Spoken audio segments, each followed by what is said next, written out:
Dobar dan. Cette fois, j'ai pour mission de vous emmener explorer un des pays les plus jeunes au monde, puisqu'il est indépendant seulement depuis 2006 et que les voyageurs du monde entier commencent à peine à découvrir. Je vous souhaite donc bienvenue dans ce nouvel épisode des Carnets de Look dédié au Monténégro. Une destination à 2h15 de vol de Paris qui est considérée comme le nouvel Eldorado du tourisme en Méditerranée. Et Look Voyage, fidèle à sa réputation de voyagiste innovant et créatif, pourra se vanter une fois de plus d'avoir été un précurseur ici, en étant le premier grand tour opérateur du marché français à y ouvrir un hôtel-club exclusivement dédié aux vacanciers de l'Hexagone. Alors je viens d'atterrir à Podgorica, la capitale, et pour commencer ce reportage, j'ai eu la bonne idée d'emprunter les routes secondaires, alors que je suis plutôt sujet au vertige. Et me suis retrouvé sur un des itinéraires les plus effrayants d'Europe, la spectaculaire route serpentine. Imaginez, 32 virages en épingle à cheveux en 32 minutes, aussi vertigineux qu'inoubliables et gravissant les pentes abruptes du Mont Lofsen. Bon moi je me concentre sur la conduite et vous retrouve dans quelques instants après un petit point sur la géographie du pays. Wow.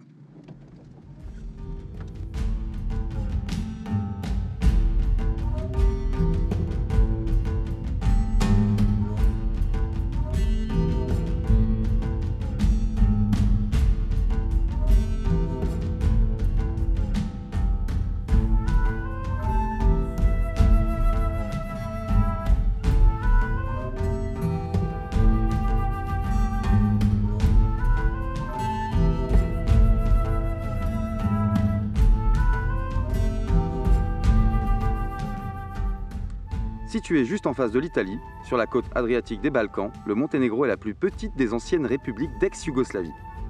Elle partage des frontières communes avec leurs cousins serbes au nord, le Kosovo et l'Albanie à l'est, et à l'ouest avec la Bosnie-Herzégovine et la Croatie. La superficie de ce petit territoire bien plus varié qu'il n'y paraît représente à peine celle d'une région française. Même pas 2 fois la Corse pour vous donner une petite idée. On peut, si on schématise, le diviser en 4 parties. Les hautes montagnes du Nord et ses cimes dépassant les 2500 mètres d'altitude, l'arrière-pays aux nombreux parcs naturels ou sites culturels aussi très montagneux, les rivages de l'Adriatique ou Riviera monténégrine entre Budva et Uljinch, au climat et à l'ambiance totalement méditerranéenne, et pour terminer, les célébrissimes Bouches de Kotor, de loin le site le plus visité du pays, premier endroit à voir absolument, et c'est ici que débute ce reportage. Non, je ne suis pas en Norvège contrairement aux apparences, mais bel et bien sur les hauteurs de Kotor, précisément au 14e virage de la route serpentine qui nous offre ce panorama à couper le souffle sur le seul et unique fjord de Méditerranée. Un des plus bels endroits d'Europe. Mondialement connu, joyeux du Monténégro, inscrit depuis longtemps au patrimoine mondial de l'UNESCO et qui à lui seul justifie le déplacement. Un décor d'une poésie envoûtante qui dessine une entaille gigantesque pénétrant sur 28 km à l'intérieur des terres. Ce site naturel extraordinaire et sans équivalent sous ces latitudes vous laissera obligatoirement bouche bée.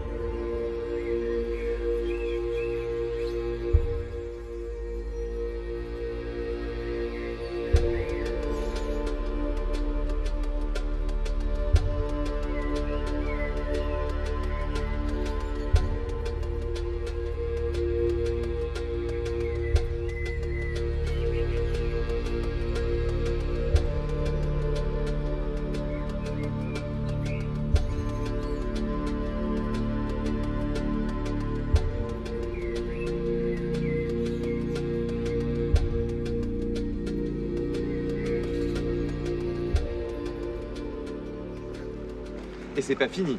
Tout au long des rives du fjord de Kotor sont parsemés de nombreux petits ports typiques ou cités médiévales.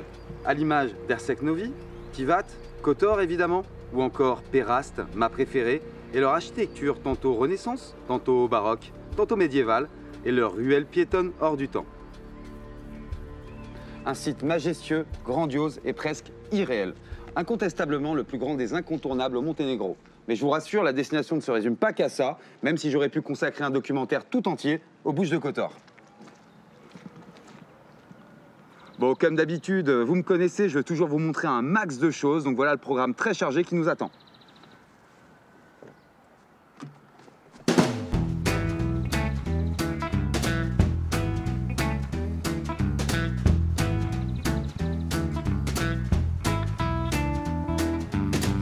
Après avoir entamé mon périple au fjord de Kotor, départ maintenant vers Cetinje, l'ancienne capitale du royaume du Monténégro. En revenant sur la côte adriatique, Je ferai une pause à Budva et ses environs, la principale zone touristique du pays. Et la dernière étape de mon voyage sera le plus grand lac des Balkans, le parc national de Skadar, avant d'arriver dans la région de Bar et enfin poser mes valises au Lukea Rosa. Le Monténégro est avant tout un pays de montagne, vu que 60% de son territoire est situé à plus de 1000 mètres, avec au nord un point culminant à 2528 mètres d'altitude. De plus, grâce à ses paysages alpins, ses grands espaces inhabités et sauvages, ses forêts peuplées d'ours et de loups, ses lacs, canyons, torrents, pâturages et hameaux aux maisons traditionnelles, le pays est en passe de devenir la nouvelle destination tourisme vert tendance. On pourra même skier l'été sur les glaciers des monts Durmitor. Puisque je parle de sport d'hiver, sachez que le Monténégro reçoit les plus importantes chutes de neige d'Europe et dispose donc de plusieurs stations de ski ouvertes de novembre à mai. Sauf qu'on n'y fera pas la queue en montée mécanique comme dans les Alpes et surtout ça nous coûtera 10 fois moins cher. Et on aura en avril-mai l'opportunité hallucinante de pouvoir skier et se baigner dans la même journée.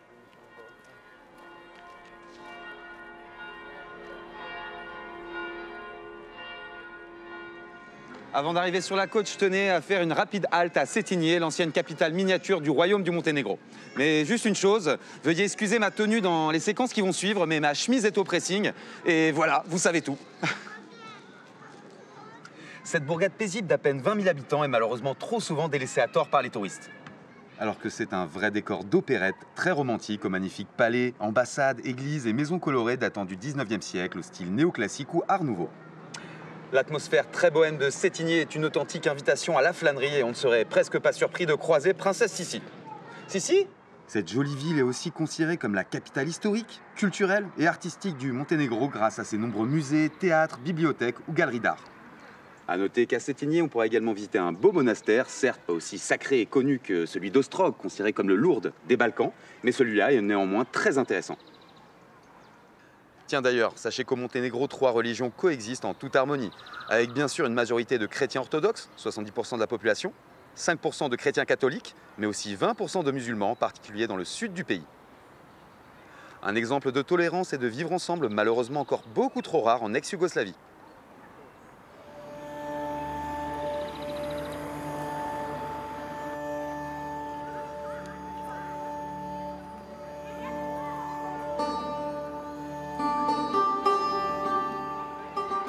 Comme convenu, on se retrouve sur le littoral adriatique, précisément dans la vieille ville de Budva, joyau de l'architecture vénitienne du XVe siècle et attraction touristique majeure. Cette citadelle pleine de charme, entourée de remparts et au dédale de ruelles pavées, offre un cadre très théâtral et intemporel aux multiples restaurants gastronomiques et boutiques de luxe. En gros, une sorte de Saint-Tropez local, c'est d'ailleurs comme ça que l'on surnomme Budva. Cette capitale du tourisme monténégrin est de loin la principale et la plus connue des stations balnéaires du pays. Elle polarise à elle seule 70% de la clientèle étrangère d'Europe de l'Ouest. Nouveau lieu de rendez-vous à la mode de la jet-set internationale, Budva et ses alentours sont également synonymes de luxe, avec plein d'hôtels haut de gamme, des villas, des yachts et des voitures de sport à tous les coins de rue. Avant de quitter Budva, je voudrais vous rappeler que le secteur du tourisme au Monténégro renaît littéralement de ses cendres, à tel point que la destination est considérée comme des plus grandes découvertes de la décennie et promet de très belles perspectives d'avenir. Mais pour l'instant, rassurez-vous, on est encore très loin du tourisme de masse avec seulement 1,5 million de visiteurs en 2015, soit 10 fois moins qu'en Croatie.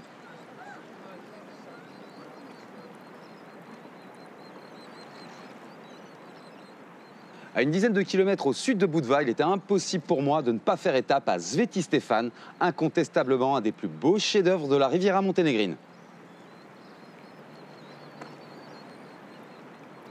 Édifié au XVe siècle, cet ancien village de pêcheurs fortifié est devenu un des symboles de l'histoire touristique du pays. Transformé en hôtel de luxe par Tito en 1960, il séjourne depuis tête couronnée, star hollywoodienne, homme politique ou vedette de la mode. Je me contenterai de citer la reine d'Angleterre, Marilyn Monroe ou encore Naomi Campbell qui a ses habitudes ici. D'ailleurs, elle m'attend. Bref, un véritable décor de carte postale au pied de 2 plages de rêve, le lieu idéal pour entamer avec vous le très attendu chapitre balnéaire. Au Monténégro, on retrouve un des derniers littoraux restés sauvages d'Europe.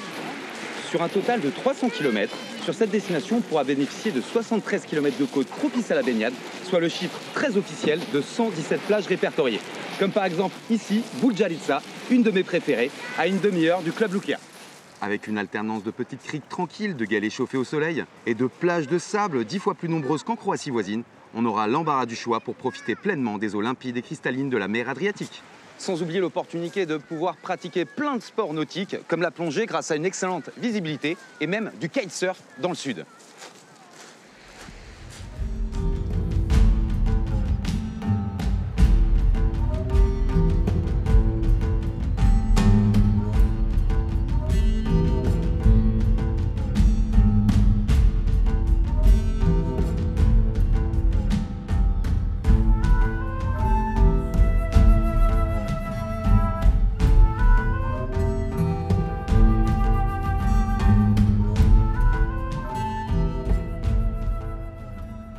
Bon, avant de débarquer à Bar, qui me donne soif d'avance, bon, désolé, fallait que je la place celle-là, comme ça c'est fait. J'ai décidé de bifurquer à nouveau dans l'arrière-pays pour vous faire découvrir un parc national unique en Europe, une sorte de mer intérieure finalement, le lac Skadar. Ah, je crois que ma chemise est prête.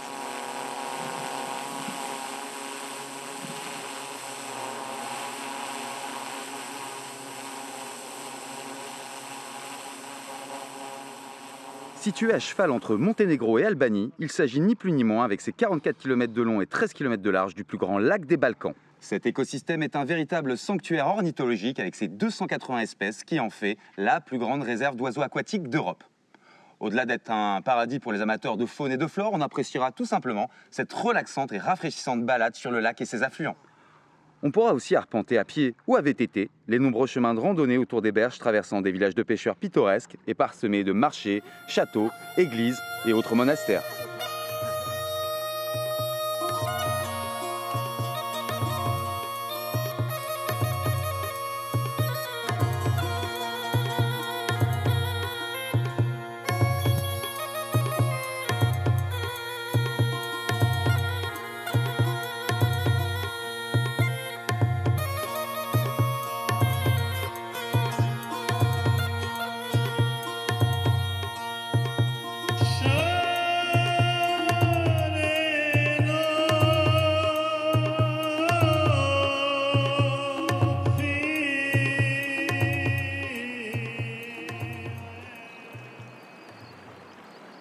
Autour du lac Skadar, il existe tout un circuit gastronomique avec 60 fermes qui se visitent et qui vous permettront de rencontrer la très sympathique population locale. Et comme je sais que vous êtes gourmand, ça sera surtout l'occasion pour vous de goûter à plein de bons produits du terroir monténégrin, comme du fromage, de l'huile d'olive, du miel, des châtaignes, etc.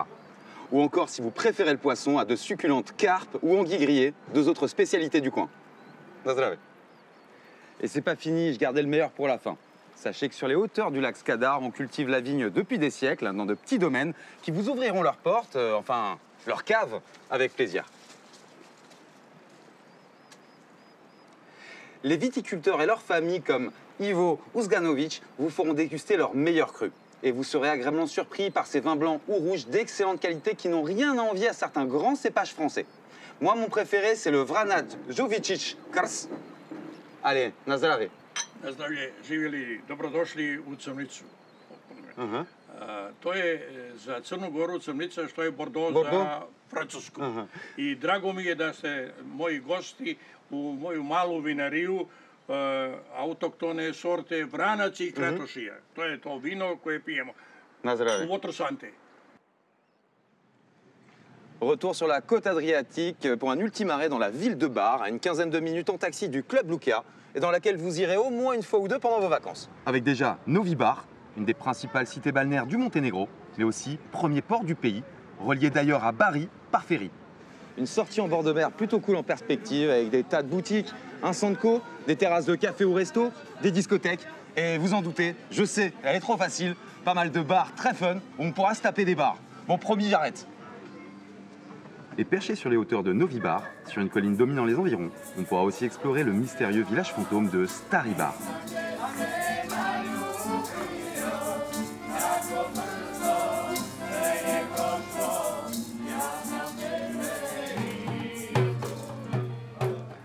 Fondée au 5e siècle par l'empereur byzantin Justinien, elle est longtemps considérée comme une citadelle imprenable jusqu'au 16e siècle et l'invasion turque de la région.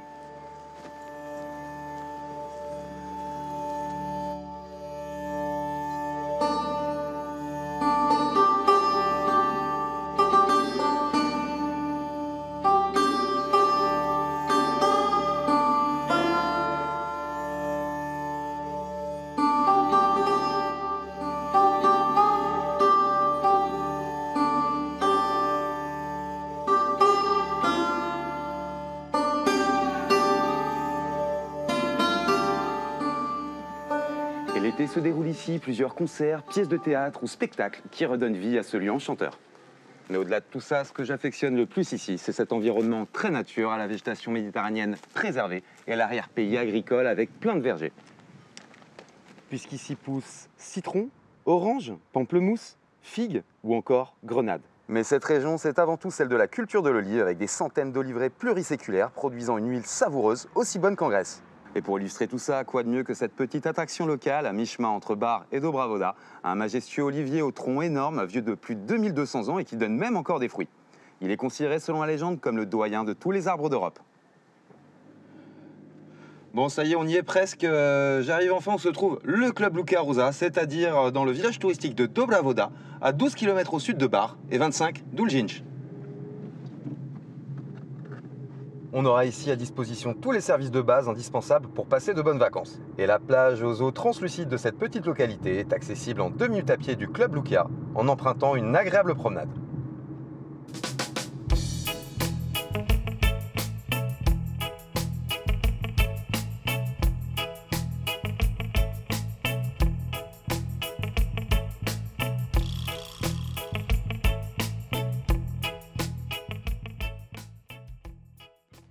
C'est pas vrai, qu'est-ce qu'ils font là salut les gars. Salut Samy. Non mais qu'est-ce que vous faites là? Rassurez-moi tout de suite, c'est pas vous la future équipe d'animation Luca Rosa? Non. Salut. Non, ça va. Ça va les gars? Tu vas bien? Attends. Bon, je vous présente Damien, un de nos responsables cordo animation, et évidemment François, notre directeur des clubs. Expliquez-moi le but de votre présence ici, s'il vous plaît. Écoute, comme tu le sais, là on ouvre bientôt le Luca Rosa pour accueillir les clients, et donc avec toute l'équipe, on est venu donner un petit coup de main pour préparer ce village pour que tout soit nickel pour l'ouverture. Et prêt à temps. Tu vas nous aider. Oh, on va voir, oui, s'il me reste du temps libre, pourquoi pas. Je suis pas très bricoleur, je vous préviens tout de suite. Tu vas découvrir un très beau club. Bah ouais, dites-moi en 2 mots, vous êtes là depuis quelques jours. 100% look, on est chez nous. Que 104 des chambres. vacanciers look, 104 chambres, un beau 4 étoiles, tout en front de mer. On a hâte que les premiers clients arrivent en fait. Un succès garanti. Bah oui, Sûr. mais bon, attends, avant de t'en parler, tranquille, va t'installer déjà. Ok, ça et va. après, on te retrouve à la piscine. Ok. Et après, on a quelques petites surprises pour toi. Ouais. Tu verras. J'en doute pas, vous Ça va bien connaissez. se passer, ça va bien Bon se bah passer. merci de votre accueil les gars, Bah, et, écoute, bonne bien de vous installation. revoir. Et puis à tout à l'heure. À tout à l'heure. Ciao. Ciao. Merci les gars. Ciao, à tout à l'heure. Bon, alors, cette banderole là, tourne un peu. Ce bel hôtel ouvert récemment, un des plus connus de Dobravoda, est implanté sur un site exceptionnel de 4 hectares, typiquement méditerranéen. On se croirait presque dans un petit hameau provençal. Et au-delà de son cadre magnifique, le Luca Rosa, c'est avant tout un club à taille humaine, avec une petite centaine de chambres, toutes dédiées à Look Voyage, et réparties entre 2 bâtiments très modernes de 4 étages avec ascenseur, mais aussi dans de nombreux bungalows ou maisonnettes, répartis dans les jardins. Tiens François, c'est toi que je cherchais. Celui. Bon, je voulais aborder l'aspect piscine avec toi. Combien y a-t-il de piscines au Luca Rosa? Bah écoute, ici au Luca Rosa, il y a 2 piscines. Ok. Les 2 surplombent la mer Adriatique, plutôt sympa. Vue imprenable. Voilà, une piscine pour l'animation et une piscine sans animation. Ok. Pour labelliser justement notre concept, posez-vous. Et c'est donc celle-ci. C'est celle-ci, exactement. Ok, donc plutôt calme, en permettant de changer d'ambiance au gré de nos envies. Elles sont d'ailleurs Tout à de fait. plus en plus nombreuses en club Luca et de plus en plus demandées. Exactement. On fait évoluer un peu Ça fait un vrai carton. nos concepts. Ok, ça marche.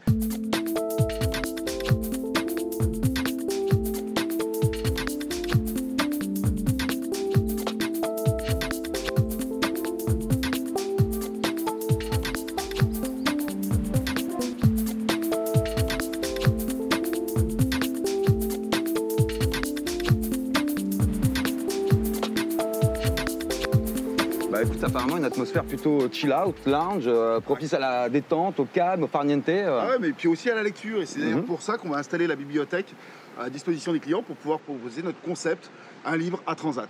Super. Et pour la suite, la partie animée, c'est Eh par ben, où que ça se on passe? va continuer par là-bas, on va rejoindre Damien qui nous attend sur la piscine animée, qui va Ok. nous expliquer un petit peu toutes les animations de jour qu'on va Ça pouvoir marche. proposer ici au Luca Rosa. Allez, c'est parti Allez, alors. bien. Bâti sur un promontoire rocheux, le Luca Rosa bénéficie d'un front de mer en pierre atypique et original, me faisant un peu penser à une petite forteresse avec ses remparts, ses miradors, ses tourelles. À l'image des châteaux présents dans la région d'ailleurs. Les 500 mètres de front de mer donnant sur les eaux cristallines de l'Adriatique se composent d'une très jolie crique de petits galets noirs, mais surtout d'innombrables solariums, certains presque cachés, creusés dans la roche et aménagés de transats parasols gratuits en nombre conséquent et où il fait bon lézarder au soleil.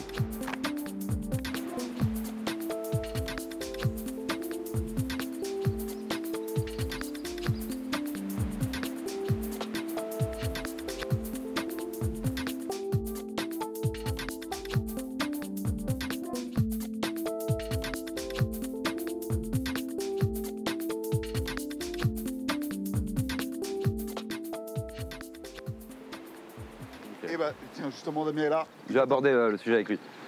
Damien, Salut Semi. ça va? Bien et toi? Ça se passe en plein boulot? Nickel. Tu la vois, elle est là juste pour toi, en exclusivité pour les carnets de Semi. La piscine animée du Luca Rosa. Qui n'est pas très animé pour l'instant, mais tu me la montres en exclusivité mondiale.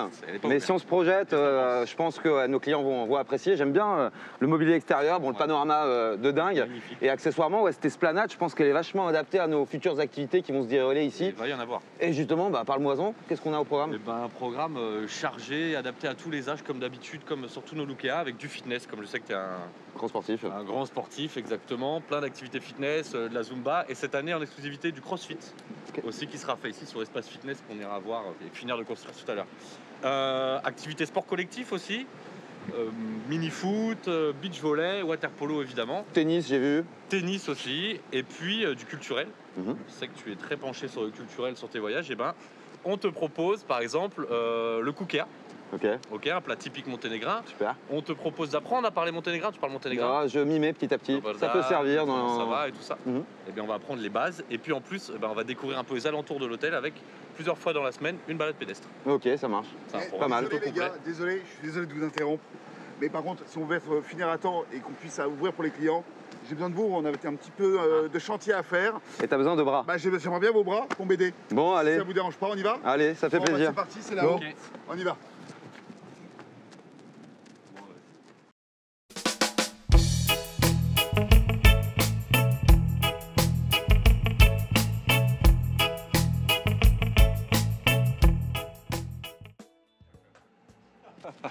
Bon les gars, après l'effort, le réconfort, moi Oui. j'ai un petit peu soif, vous me payez un coup? Bah écoute, on va s'arrêter là. Allez. Allez Luki. Oh, salut. Luki en barman, tiens c'est original. Bon les gars, c'est le moment de tout me dire sur la formule de l'inclusive du Luca Rosa, s'il vous plaît. Bah écoute, l'avantage, c'est comme tu le sais, ici il y a 2 piscines et il y a 2 bars en tout inclus pour chaque piscine. Un bar pour chaque piscine. Ok. Et vraiment très sympa, notamment celui-là. Donc au bord de la piscine relax. Voilà, exactement. Celui-là qui fait aussi office de snack, qui va nous servir de snack de goûter pour les enfants et aussi pour tous nos événements apéritifs chaque soir. Je pense que c'est un endroit que nos clients vont apprécier, c'est sous l'ombre des pins, très Exactement. nature, méditerranéen, super Et approprié à terrasse nos... tout en front de mer. Ce qui Ouais. est assez- Je vois ça. Il y a un deuxième bar, tout à fait, de l'autre côté. Et donc l'équivalent côté piscine animée. Piscine animée. Exactement. Ça marche, écoutez, ça s'annonce bien tout ça. Bah oui. Sinon, quoi d'autre ce Bah, soir, on fait quoi? Bah écoute, nous on te donne rendez-vous dans 1h22.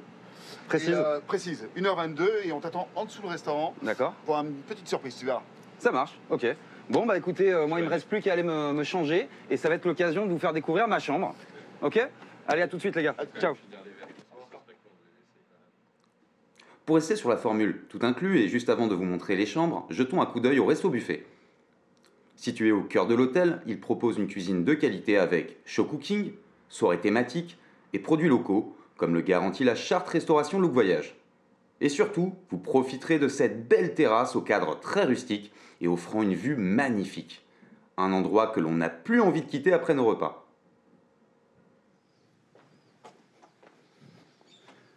Allez, c'est le moment de vous montrer nos hébergements et vous allez voir qu'il y a de quoi être élogieux. Attention, vous êtes prêts? Honnêtement, il s'agit tout simplement, et je pèse mes mots, d'une des plus belles chambres standards de tous les clubs Luca. En tout cas, moi qui suis plutôt très exigeant, je les trouve parfaites. On atteint là un très haut niveau de confort et de prestation qui enchantera les plus pointilleux d'entre vous, croyez-moi. Je suis sûr que vous allez adorer cette décoration moderne, au ton gris, très raffinée, cosy et épurée à la fois, sans parler de leur taille, avec ses 34 mètres carrés pour une capacité de 3 adultes maximum. Elles disposent toutes d'un grand balcon ou terrasse, vue jardin ou mer, sont très fonctionnelles avec plein de rangements et sont équipées d'une télé-écran plat, frigo, climatisation et coffre-fort. Sans oublier une salle de bain très stylée qu'on aimerait avoir chez soi.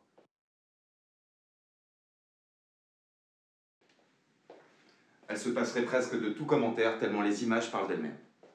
D'une superficie de 75 mètres carrés, elles sont dotées d'un grand salon avec kitchenette, 2 chambres à coucher, mais aussi et surtout, je gardais le meilleur pour la fin, d'un bain à remous. Vu l'espace, vous ne serez certainement pas surpris d'apprendre qu'elles pourront accueillir jusqu'à 3 adultes et 2 enfants. Bon, comme convenu, j'ai rendez-vous avec François et Damien après une longue journée de travail sous le restaurant. Je ne sais pas ce qui m'attend. Et je comprends mieux ce qui m'attend. Le voilà. Pas mal, vous mettez bien, vous. Sympa. Ça va? Ouais, les pré-saisons, c'est cool, hein, les après-travaux, surtout. Non, voilà, mais ça fait partie aussi du travail. Tester le produit. Et justement, bah, ici, c'est pour tester un produit, c'est la seule cave à vin qu'on ait dans les clubs Lucas, une cave voûtée, où on peut déguster des vins monténégrins. Eh ben, évidemment, un lieu atypique, original, ça va plaire à nos clients, j'en doute pas. C'est inclus dans la formule ou en supplément, Non, François? en supplément. Pas pour toi, hein, pour les clients. Ah, pour moi, c'est toujours gratuit. Mais sinon, c'est en supplément. Ah bah oui, il faut avoir des privilèges. Non, c'est en supplément, mais par contre, c'est vraiment un endroit convivial où les gens vont pouvoir se retrouver en famille, en amis ou en couple pour pouvoir justement déguster des vins du Monténégro. Et ils sont excellents, de réputation. Moi, je ne les ai jamais goûtés, hein, croyez-moi, c'est la première fois. Trinquons alors. Allez, Nazdrave. Nazdrave. Merci les gars, c'était cool. Avant qu'on soit plus en état, je vous rappelle que l'alcool est à consommer avec modération. Je voulais faire un petit point sur les animations nocturnes avec vous. Alors, qu'est-ce qu'il en est au Lucas Rosa, les gars? Eh ben, tu fais bien, parlons-en, allons-y. Qu'est-ce qu'on va te proposer cet C'est tout été sérieux tout d'un coup, alors. Lucas Rosa, ah ouais, non, mais attends, là, faut pas. Oh là, boulot. Il y a de beaux sujets, par exemple, tu t'es baladé tout à l'heure au bord de la plage. Tu as vu un amphithéâtre face à la mer. Ok, ah oui. Tu vois cet endroit-là? Ouais. Eh ben, on va s'en servir en soirée pour faire le ciné-club. Pas mal, bonne idée.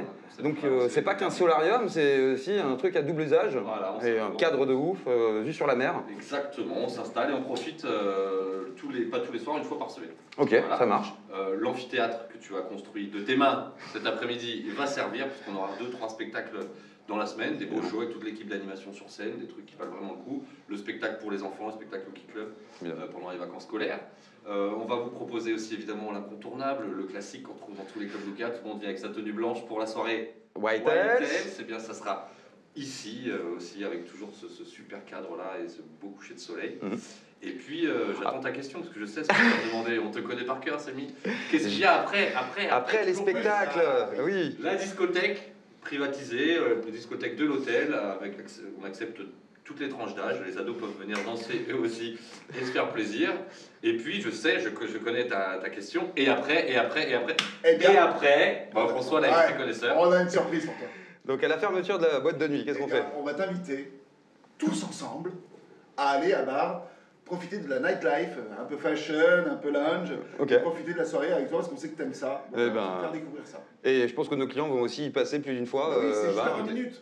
Juste à 20 minutes. Forcément. On va en profiter. Eh bien écoutez, merci les gars, c'était un plaisir de bosser avec vous. Merci pour le coup de pelle en tout cas.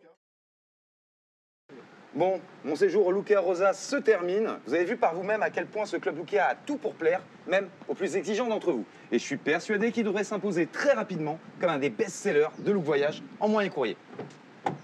Moi, en ce qui me concerne, il me reste un petit peu de temps avant mon vol retour pour me faire un petit plaisir perso.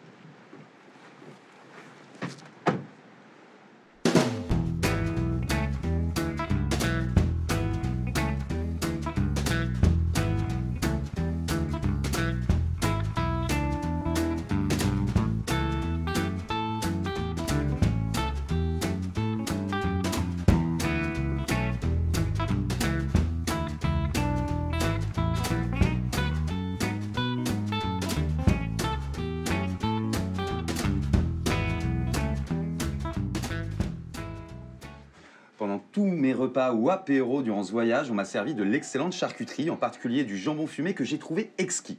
J'ai donc décidé de me rendre à la source de cette fameuse spécialité en allant dans le village de Nieguski, sur les flancs du mont Lofsen. On produit ici depuis des siècles, puis sèche à l'air libre et fume au feu de bois un jambon de très haute qualité, le Perschut, digne des meilleurs jambons de Parme ou Serrano. Et croyez-moi, je m'y connais, je suis alsacien. Tant que je suis là, je voulais quand même vous dire quelques mots à propos du mont Lofsen, culminant à 1750 mètres d'altitude et considéré comme l'équivalent du mont Olympe chez les Grecs. C'est aussi un des autres symboles du pays, vu qu'au Moyen-Âge, c'est cette montagne que les navigateurs vénitiens avaient l'habitude d'apercevoir et qui a donné son nom au Monténégro. Ce parc national, où il fait toujours 10 degrés de moins que sur la côte, est également réputé pour ses randonnées, en particulier celle que l'on appelle le chemin des loups, et durant laquelle il est possible d'en apercevoir. Il faut aussi savoir que tout Monténégrin qui se respecte se doit de faire au moins une fois dans sa vie l'ascension du mont Lofsen jusqu'au mausolée de Pétard II, roi fondateur du pays et père de la nation. Et pour arriver à ces 1660 mètres, ça se mérite, puisqu'il faudra quand même gravir un escalier interminable de 461 marches.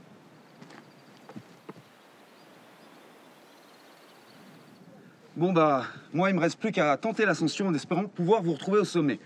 Tin, tin, tin, tin, tin, tin, tin.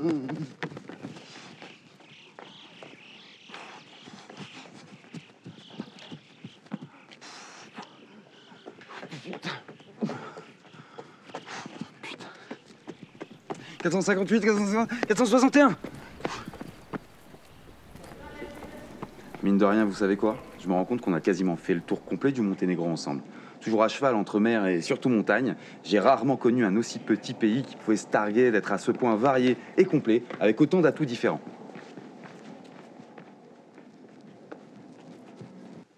Tout le monde trouvera son bonheur ici, du balnéaire au culturel, en passant par le festif, sans oublier évidemment les amoureux de la nature et les sportifs qui seront littéralement au paradis ici. Sans compter tous les retraités français qui ont décidé de s'y installer. De surcroît, ce pays, candidat à l'adhésion à l'Union européenne et qui a d'ailleurs adopté comme monnaie l'euro depuis 2002, est vraiment pour l'instant très bon marché. Alors dépêchez-vous vite de venir découvrir cette destination incomparable et sa population au grand cœur, qui a hâte d'accueillir encore plus de voyageurs du monde entier.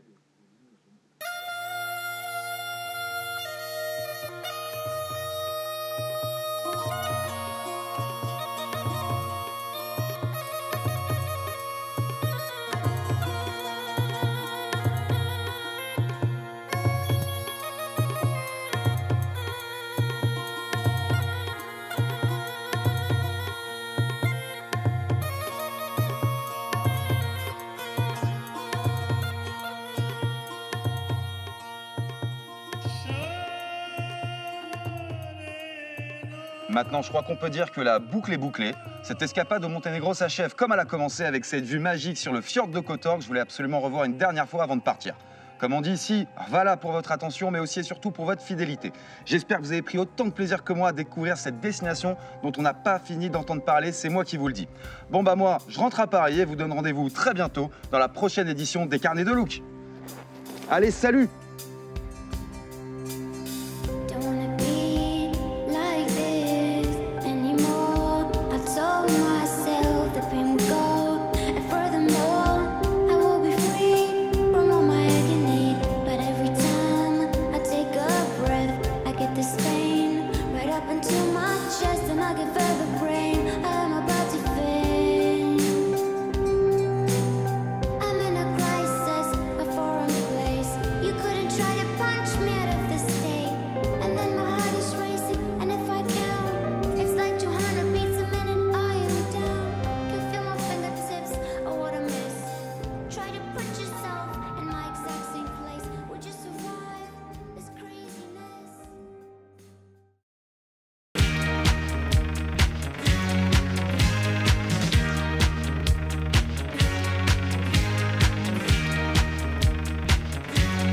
Barbra Streisand.